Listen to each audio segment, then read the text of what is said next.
The funeral director adjusted my father's tie one last time before closing the casket. I stood there in my simple black dress, watching them prepare to take him to his final rest. My phone buzzed in my purse. I'd forgotten to silence it.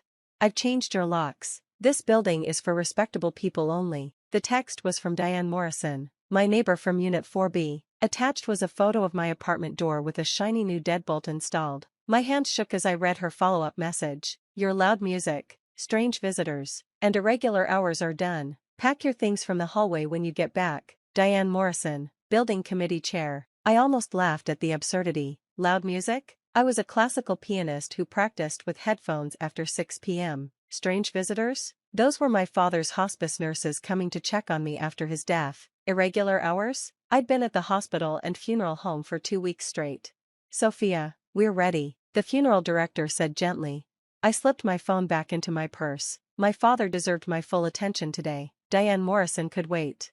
The service was beautiful. My father, Anthony Reeves, had touched many lives as a high school history teacher. Former students, now adults with children of their own, came to pay their respects. They shared stories of how he'd inspired them, helped them through tough times, or simply made them laugh with his terrible history puns. "Your father was so proud of you," his best friend Carl whispered to me. "He talked about you constantly." His daughter, the financial genius who was going to change the world. I squeezed Carl's hand. Dad had been my biggest cheerleader when I left my corporate job to start my own investment firm. He'd even been my first client, trusting me with his modest retirement savings. That initial investment had grown enough to pay for his care during his final illness and still leave a substantial sum. What Carl didn't know, what nobody except my lawyer knew, was that my father had been far wealthier than anyone imagined. His frugal lifestyle and modest teacher's salary had hidden a brilliant investor who'd quietly amassed a fortune through decades of smart decisions. He'd left everything to me, including his crown jewel, the entire Rosegate Commons building where I lived. My phone buzzed again. This time it was building security. "Miss Reeves, there's a situation at your apartment. Mrs. Morrison is insisting we evict you immediately. She says you're trespassing." "I'm at my father's funeral," I said quietly, stepping away from the crowd. "I'll be there in 2 hours." "She's quite insistent." "Ma'am, she's called the police." "Let her. I'll handle it when I arrive." I returned to the graveside service, watching them lower my father into the ground next to my mother. He'd bought these plots 30 years ago, always planning ahead, just like he'd planned ahead when he'd purchased Rosegate Commons through a shell company, maintaining his anonymity while ensuring he always had control over his home. The drive back to the building took 40 minutes. I could see the flashing lights from 2 blocks away. 3 police cars and building security were clustered outside the main entrance. Diane Morrison stood in the center, gesticulating wildly in her designer suit. I parked in my assigned spot, the one Diane had tried to have reassigned to herself 6 months ago, and walked calmly toward the commotion. "There she is!" Diane shrieked. "Arrest her, she's trespassing." Officer Bryant, whom I recognized from previous building disputes, looked tired. "Ma'am, we've been through this. She's a legal resident. You can't just change someone's locks. I'm the building committee chair. I have the authority to remove disruptive tenants." "No, you don't," I said quietly. Everyone turned to look at me. Diane's face flushed. "You have some nerve showing up here dressed like that." She gestured at my funeral attire with disgust. "Trying to manipulate everyone with your sob story. Well, it won't work. I know what you really are, a woman who entertains men at all hours, plays that awful music, and brings down our property values." The men were hospice nurses. "The music is Chopin, played through headphones. And as for property values," I pulled out my phone and opened the email from my lawyer. Building Security Chief James approached me with obvious relief. "Miss Reeves, I'm so sorry about this." I tried to explain to Mrs. Morrison that she has no authority to change locks. "But it's all right, James. I know you were just doing your job." I turned to Officer Bryant. "I'd like to file charges for breaking and entering, theft, and harassment." Diane laughed shrilly. "You can't file charges against me. I'm the building committee chair. I've lived here for 15 years. You're just some nobody who moved in 2 years ago." "Actually," I said, pulling up the deed transfer on my phone, "as of yesterday, I'm the owner of Rosegate Commons, the entire building." The silence was deafening. That's impossible," Diane stammered. James, the security chief, was the first to understand. His eyes widened as he remembered all the times he'd seen my father visiting. All the conversations we'd had about building maintenance and resident concerns. "Mr. Reeves was your father," he said softly. "Anthony Reeves. He owned the building through AVR Enterprises. I nodded. He passed away 2 weeks ago. The building transferred to me upon his death. No, Diane whispered. No, the owner is some foreign investor. Everyone knows that. Everyone was wrong. I said. My father bought this building 35 years ago. He lived in Unit 6A for 10 years before moving to the suburbs to be closer to the school where he taught. He kept his ownership private to avoid conflicts of interest with residents. Officer Bryant was checking something on his tablet. It's all here. Public records show the deed transfer from AVR Enterprises to Sophia Marie Reeves, filed yesterday. He looked at Diane with poorly concealed satisfaction. Ma'am, you broke into your landlord's apartment. Diane's face went from red to white to green in the span of seconds. I didn't know. You didn't care to know. I corrected. For 2 years. You've harassed me. You filed false complaints about noise when I practice piano with headphones. You've called security when my father's nurses came to check on me. You've tried to have my parking space reassigned, my storage unit relocated, and my mail held. And today, while I was burying my father, you broke into my home. The building committee voted. Diane protested weakly. Show me the minutes. I said. Show me the vote where the building committee decided to break into my apartment. Her silence was answer enough. There was no vote. James confirmed. Mrs. Morrison acted alone. She came to me this morning with locksmith receipts and demanded I update our key records. I refused and told her it was illegal. That's when she said she'd handle it herself. I turned to the gathering crowd of residents who'd come out to watch the drama. Many of them had been victims of Diane's arbitrary rules and power trips over the years. As the new owner of Rosegate Commons, my first official act is to dissolve the current building committee. We'll hold new elections next month, with proper bylaws and limitations on authority. A cheer went up from several residents. Mrs. Chen from 3C actually applauded. Diane looked around wildly for support but found none. Even her usual allies, the Pembertons from 4A, were avoiding eye contact.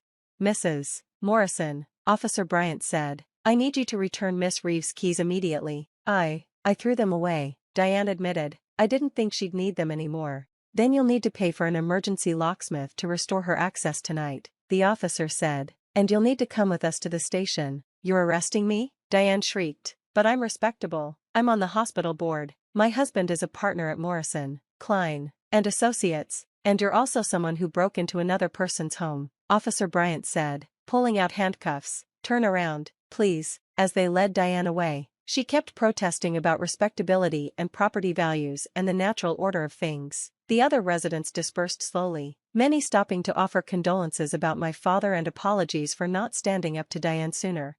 James stayed behind. Your father would be proud of how you handled that, he said. He always said you had a gift for staying calm under pressure. You knew him well? We played chess every Sunday morning in the lobby for 20 years. He never mentioned owning the building, but he always asked detailed questions about maintenance issues and resident concerns. Now I understand why. James paused. He talked about you constantly, said you were brilliant but too humble for your own good. Guess he was right. I had no idea you were the Sophia Reeves from Reeves Capital Management. I smiled sadly. He insisted I make my own way, not trade on his connections. I didn't even know he owned this building until last week when the lawyer read his will. What are your plans for it? Honor his vision, I said. He believed in community, in people taking care of each other. Diane turned the building committee into her personal kingdom. We're going to fix that. The locksmith arrived within an hour, and I finally entered my apartment. Everything was as I'd left it that morning except for a pile of my belongings that Diane had already removed, stacked haphazardly by the door. My father's photograph, the one I kept on the entry table, had been knocked over and the frame cracked. I picked it up carefully, looking at his smiling face. Well, Dad, I think I handled that with the grace and dignity you always preached, though I'm not sure having someone arrested counts as graceful. My phone rang. It was my lawyer. Sophia, I heard about the incident. Building security called me. Are you pressing charges? Yes. She needs to face consequences. Good. I've already fielded 3 calls from her husband's law firm trying to make this go away. They're offering to pay for damages and issue a formal apology. Not good enough, I said. She terrorized residents for years, using her position to bully anyone she deemed unrespectable. It ends now. The next morning, Diane's arrest made the local news. Building committee chair arrested for breaking and entering wasn't the headline she'd probably imagined when she woke up yesterday. Her husband's law firm issued a statement distancing themselves from her actions.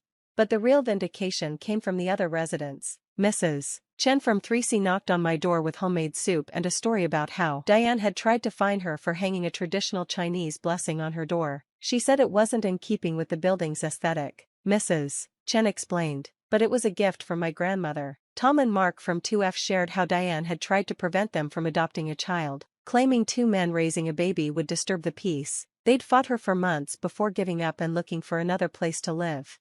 "Please don't make us move," Tom said. "This is our home. Nobody's moving," I assured them. "In fact, if you're still interested in adopting, my father's will included provisions for family-friendly renovations to the building. We're adding a playground and child-proofing the common areas." The stories kept coming. Diane had denied a wheelchair ramp request as unsightly. She'd rejected a therapy dog as disruptive. She'd even tried to evict a young teacher for having students visit for tutoring, claiming it was running a business from home. Each story strengthened my resolve. My father had bought this building to create a community, not a kingdom for petty tyrants. The criminal case moved quickly. Diane's lawyer tried to argue it was a civil matter between landlord and tenant, but the prosecutor, who happened to live in a building with a similar HOA horror story, disagreed.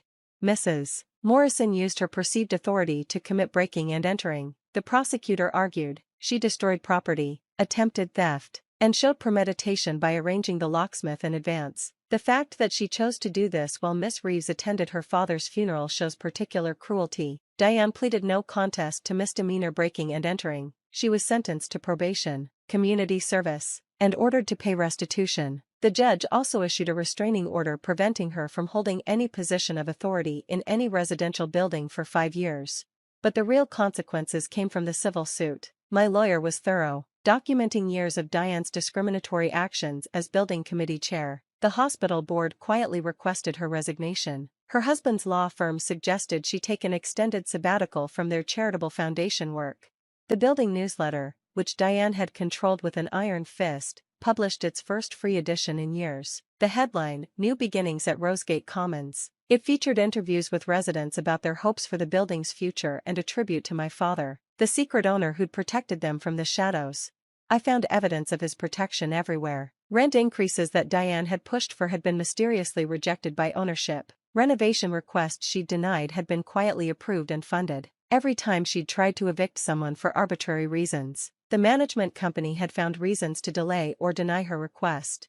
"Your father was a guardian angel," James told me. "Now I understand why he always seemed to know when someone was struggling." 6 months later, Rosegate Commons was transformed. The new building committee, elected fairly, included Mrs. Chen, Tom and Mark, and a rotating seat for newer residents. We'd installed the playground, added the wheelchair ramp, and created a community garden on the roof.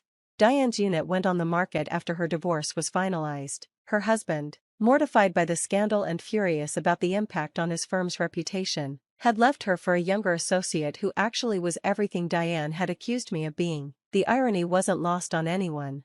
I approved the sale to a young couple. She was a social worker. He was a freelance artist. Exactly the kind of unrespectable people Diane would have hated. They loved the building's new community spirit and immediately joined the gardening club. On the first anniversary of my father's death, we held a memorial in the lobby. Residents shared stories of his kindness, how he'd secretly paid for groceries when someone was struggling, how he'd arranged job interviews for unemployed residents through his teaching connections, how he'd made everyone feel welcome regardless of their background. He never wanted credit, Mrs. Chen said, just wanted to help. I stood before his portrait, which now hung in the lobby with a plaque, "Anthony Reeves, teacher, neighbor, friend, a man who believed in community." My phone buzzed with a text from an unknown number. I almost ignored it, then recognized the area code. It was from the state where Diane had relocated.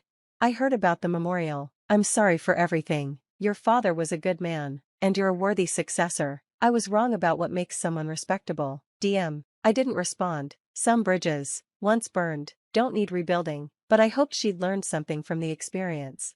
That evening, I sat in my apartment, the same one Diane had tried to take from me, playing Chopin on my piano. No headphones this time. The music drifted through the building, and nobody complained. In fact, Mrs. Chen opened her door to listen better, and Tom and Mark brought their newly adopted daughter to sit in the hallway and hear the nocturne. This was what my father had envisioned, not a building of respectable people, but a community of good people, people who supported each other, who celebrated differences, who understood that true respectability came from how you treated others, not from your job title or bank account. As the last notes faded, I heard applause from the hallway. My neighbors had gathered, drawn by the music Diane had called awful. They smiled and waved before returning to their homes, leaving me alone with my thoughts and my father's photograph. "I think I'm doing okay, Dad," I whispered. "The building is what you always wanted it to be, a real home for everyone." And somewhere in the distance, I could swear I heard his voice on the wind, "That's my girl. Always knew you'd change the world." I closed the piano and prepared for bed, secure in my home, surrounded by my community, carrying forward my father's legacy of quiet kindness and fierce protection of those who needed it most. The locks on my door were new, but they opened to the same truth they always had: home isn't about who has the fanciest apartment or the most prestigious title. It's about belonging, acceptance, and the courage to stand up for what's right.